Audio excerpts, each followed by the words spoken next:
नमस्कार। रतनपाल डोडियार, सहायक आचार्य हिंदी, हरिदेव जोशी राजकीय कन्या महाविद्यालय बांसवाड़ा। आज हम अध्ययन करने जा रहे हैं तुलसीदास की रचना कवितावली के उत्तरकांड के अंतर्गत तुलसीदास के विनय के पद। जैसा कि हम पहले पढ़ चुके हैं, तुलसीदास जी को विनय के पदों में भक्ति का महत्व दिखाया गया है, और वह भी राम की भक्ति और राम नाम के महत्व पर उन्होंने प्रकाश डाला है। यह जो पद हम पढ़ने जा रहे हैं, सिया राम स्वरूप अगाध अनूप बिलोचन मीनुन को जलु है, श्रुति राम कथा मुख राम को नामू, हिये पुनि राम ही को थलु है, मति राम ही सो गति राम ही सो, रति राम सो राम ही को बलु है, सबकी न कहूँ तुलसी के मते, इतनो जग जीवन को फलू है। यहाँ तुलसीदास जी राम नाम के महत्व को बता रहे हैं और राम नाम की महिमा का बखान कर रहे हैं। वो राम की भक्ति कर रहे हैं, पूर्ण श्रद्धा के साथ अपने आप को समर्पित कर रहे हैं, जैसा कि इस पद में बताया गया है। सिय राम स्वरूप अगाध अनूप बिलोचन मीनन को जलु है। सीता और राम का जो स्वरूप है, उनकी सुंदरता है अगाध अनूप, बड़ा गहरा है, अनुपम है। बिलोचन मीनुन को जलु, जिस तरह से किसी मछली के लिए जल जितना महत्वपूर्ण होता है, उसी तरह बिलोचन मेरी आँखों के लिए तुलसीदास जी कहते हैं कि राम के दर्शन मछली के लिए जितना महत्व जल का है, उतना ही मेरी आँखों के लिए, अर्थात मैं दिन रात उनके दर्शन करना चाहता हूँ। राम के दर्शन से ही मेरे जीवन की सार्थकता है, और जिस तरह से मछली का जीवन जल पे निर्भर करता है। इसीलिए तुलसीदास जी आगे कहते हैं कि श्रुति राम कथा, मैं केवल राम की कथा को सुनता हूँ, यानी मेरे कानों में केवल राम की कथा ही सुनाई देती है। मुख राम को नामू, और मेरे मुख से केवल राम का ही नाम उच्चारित होता है, मैं राम के नाम का ही स्मरण करता हूँ, अर्थात मैं राम राम ही करता रहता हूँ। हिये पुनि राम ही को थलू है, और मेरे हृदय में, मेरे दिल में, मेरे मन में, मेरे मस्तिष्क में राम का ही स्थान है, राम ही विराजे हुए हैं। मति राम ही सो, आगे कहते हैं कि मति, मेरी बुद्धि भी राममय है, राम को ही समर्पित हो गई है। गति राम ही सो, और मेरा जीवन, मेरी सक्रियता, मेरा कर्म, मेरा घर धर्म, सब कुछ राम को ही समर्पित है। रति राम सो, मैं राम से ही प्रेम करता हूँ, राम ही को बलु है, और मेरे अंदर जो शक्ति है, जो बल है, या मैं जो कुछ भी अपना जीवन जी रहा हूँ, वह राम की शक्ति से ही संभव है।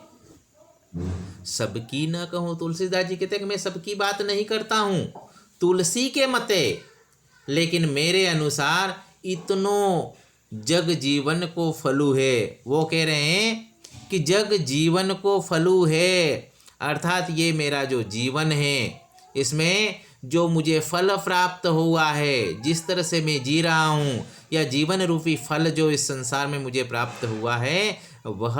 राम की कृपा से ही हुआ है। अर्थात मेरा सब कुछ राममय है, अर्थात राम ही मेरे लिए सब कुछ है, और मेरा जीवन भी राम को समर्पित है। इस तरह से राम की महिमा का गुणगान करते हुए तुलसीदास यहाँ कहते हैं, बहुत ही सुंदर ढंग से यहाँ पर अनुप्रास और रूपक अलंकार, बिलोचन मीनन में रूपक अलंकार है, और पूरे पद में अनुप्रास अलंकार देखने को मिल जाएगा। इस तरह से कवित्त छंद में लिखा गया ये पद, जिसमें प्रसाद गुण अपने आप में परिपूर्ण दिखाई देता है, और शांत रस में इस पद की रचना की गई है। बड़ा सुंदर, बड़ा आकर्षक यह पद देखने को मिला।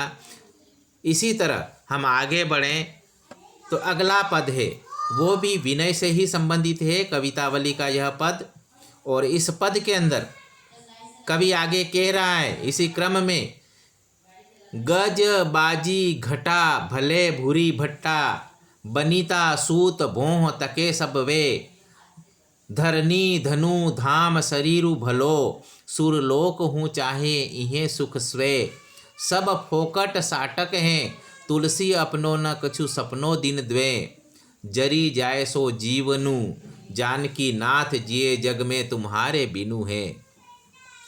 यहाँ इस पद के अंदर तुलसीदास जी कह रहे हैं कि राम की कृपा के बिना जीवन निरर्थक है। यानी राम की कृपा के बिना जो इस संसार में जीता उसके जीवन का कोई अर्थ नहीं है। यदि राम की जिसके ऊपर कृपा हो जाए तो उसका जीवन सार्थक है। इसलिए तुलसीदास जी कह रहे हैं कि संसार में व्यक्ति के पास भले ही कितना ही सब कुछ हो, अपने आप में परिपूर्ण हो, धन दौलत मान सम्मान की कोई चिंता नहीं हो, लेकिन अगर राम की कृपा उनके ऊपर नहीं है तो उनका जीवन निरर्थक है। वो इस पद में ये कह रहे हैं। वो कह रहे हैं कि गज बाजी घटा, यानी चाहे हमारे पास हाथी हो, बाजी घोड़े हो, घटा यानी झुंड के झुंड हाथी और घोड़े हो, किसी चीज़ की कोई कमी नहीं हो, भले भूरी भट्टा, भले ही बड़े बड़े वीर योद्धा तुम्हारे पास में हो, बनीता अर्थात स्त्रियों की कोई कमी नहीं हो, अर्थात कह लीजिए कि सुंदर स्त्री हो, सूत और पुत्र बोह तके सब वे, ये सारे के सारे लोग जो है तुम्हारे भों के इशारे मात्र का इंतज़ार कर रहे हो, अर्थात तुम्हारे इशारे मात्र से अपनी आज्ञा का पालन करते हो। इतने प्रभावशाली भले ही तुम हो, लेकिन धरनी धनु धाम शरीर भलो, भले ही तुम्हारे पास कितनी ही भू संपदा हो, धनु तुम्हारे पास कितना ही धन हो, धाम भले ही तुम्हारे पास विशाल महल हो, शरीर भलो और हट्टे कट्टे शरीर वाले हो, सुरलोक हूँ चाहे है सुख स्वे, सुरलोक यानी स्वर्ग से भी बढ़कर तुम्हारे पास सुख चाहे क्यों नहीं हो। लेकिन यहाँ तुलसीदास जी कहते हैं कि सब फोकट साटक हैं, सब फोकट हैं, सब निरर्थक हैं, और एक तरह से अगर कहा जाए तो भूसे के समान है, घास के समान है। तुलसी अपनो न कछु सपनो दिन द्वे, तुलसीदास जी कह रहे हैं कि ये सब आपका अपना नहीं है। सपनों दिन दे, 2 दिन का ये तो सपना मात्र है। जिस तरह से सपना हम देखते हैं और अपने आप को खुश कर लेते हैं, लेकिन जैसे ही नींद खुलती और सपने में सब स्वाहा हो जाता है जागृत अवस्था में आते ही, उसी तरह तुलसीदास जी कहते हैं कि इस जीवन में आपने चाहे कुछ भी प्राप्त कर लिया हो, लेकिन ये सब निरर्थक है। जरी जाए सो जीवनु, तुलसीदास जी यहाँ कहते हैं कि वह जीवन जल जाए, नष्ट हो जाए, स्वाहा हो जाए। जानकी नाथ यहाँ राम को संबोधित करते हुए कहते हैं कि जिए जग में तुम्हारे बिनु हो, जो इस संसार में तुम्हारे बिना, तुम्हारे में श्रद्धा रखे बिना या तुम्हारी भक्ति किए बिना या तुम्हारा नाम लिए बिना जो इस संसार में जी रहा है, वो तो जल जाए, नष्ट हो जाए। या कहने का मतलब उसका जीवन जलने के समान है, नष्ट होने के समान है, निरर्थक है। चाहे उसके पास कुछ भी हो जीवन में, धन दौलत ऐश्वर्य सब हो, लेकिन तुम्हारे बिना उसका जीवन नष्ट हो गया, मान लीजिए कि जल गया, इस तरह से, या जल जाए उसका जीवन। इस तरह की जो है राम की कृपा के बिना जीवन की निरर्थकता को यहाँ पर तुलसीदास जी बता रहे हैं। बड़ा ही सुंदर, बड़ा ही आकर्षक यह पद तुलसीदास जी ने राम को समर्पित किया है। इसी क्रम में आगे हम देखें तो तुलसीदास जी कह रहे हैं, कामू से रूप प्रताप दिनेशु से, सोमू से शील गणेशु से माने, हरिचंदू से सांचे बड़े, विधि से मदवा से महीप, विषय सुख साने, सुख से मुनि, सारद से बक्ता, चीर जीवन लोमस थे अधिकाने, ऐसे भय तो कहाँ तुलसी जो पे राजीव लोचन रामू न जाने। इस पद में भी वही बात अलग अलग उदाहरणों के माध्यम से तुलसीदास जी कह रहे हैं, राम की महिमा का गुणगान कर रहे हैं, वर्णन कर रहे हैं। और इस पद में वो ये कहना चाह रहे हैं कि कामू से रूप, यानी सुंदरता में आप कामदेव के समान हो, कामदेव जैसे सुंदर। जैसा कि बताया जाता है कि कामदेव इस ब्रह्मांड का सबसे सुंदर प्राणी है, उनसे ज़्यादा सुंदर इस संसार में, इस प्रकृति में, इस ब्रह्मांड में कोई नहीं है। तो हम चाहे कामदेव से भी ज़्यादा सुंदर हो जाए या कामदेव के समान सुंदरता को भले ही क्यों न प्राप्त कर लें, या प्रताप दिनेशु से और हमारे अंदर सूर्य के समान तेज आ जाए, प्रताप आ जाए, सोम से शील और चंद्रमा के समान हमारे अंदर शील हो, शीलता हो, सौम्यता हो, और गणेशु से माने और गणेश जी के समान, गजानंद जी के समान, गणपति जी के समान हमारी सम्मान इज्जत भले लोग क्यों नहीं करते हो, यानी हम गणेश जी के समान सम्मान वाले क्यों ना हो जाए, या हरिश्चंद्र से साचे, या हम राजा हरिश्चंद्र जैसे सत्यवादी क्यों न बन जाएं,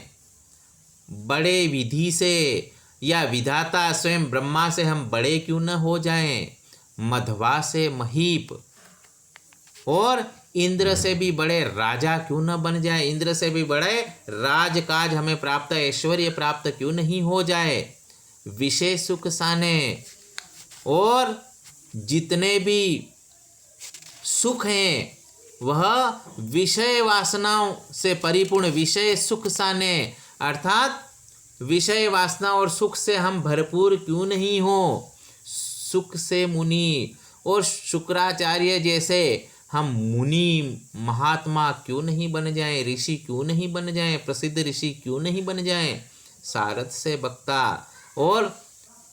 देवी सरस्वती जैसे प्रवीण वक्ता हम क्यों नहीं बन जाएं, चीर जीवन लोमस से अधिकाने, और दीर्घायु, चीर जीवन का मतलब है लंबा जीवन या लंबी उम्र हमें मिल जाए, जैसे लोमस ऋषि को मिल गई थी या उनसे भी अधिक प्राप्त हो जाए। तो यहाँ तुलसीदास जी कह रहे हैं, ऐसे भय तो कहाँ, ऐसे अगर हम हो भी जाएं, जैसी विशेषताएं ऊपर बताई गई हैं अलग अलग उदाहरण दे करके, तो तुलसीदास जी यहाँ कह रहे हैं, जो पे राजीव लोचन रामू न जाने, जिसने अगर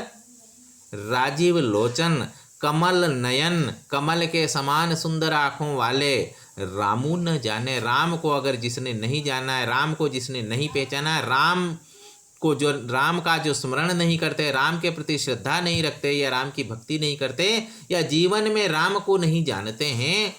ऐसे लोग चाहे कितने भी बड़े बन जाएं, उनके जीवन की कोई सार्थकता नहीं है। अर्थात इन सबसे आगे सबसे ज़्यादा जरूरी है राम की भक्ति और राम की श्रद्धा और राम का गुणगान करना, वही इन सबसे श्रेष्ठ है। ये यहाँ पर कवि कह रहे हैं। यहाँ पर कवि ने अनुप्रास अलंकार के साथ साथ उपमा अलंकार का प्रयोग किया है, और यही नहीं बल्कि रूपक अलंकार भी यहाँ पर देखने को मिलेगा। कवित छंद में और ब्रज भाषा में लिखा गया यह पद राम को समर्पित किया है। बड़ा ही सुंदर यह पद है, सार्थक पद है कि जिसे राम को इन्होंने राम की भक्ति और राम की महिमा, राम का गुणगान करने में इन्होंने इस पद को समर्पित किया है। इस तरह से आज के लिए बस इतना ही, आगे फिर मिलेंगे। आप सबका धन्यवाद।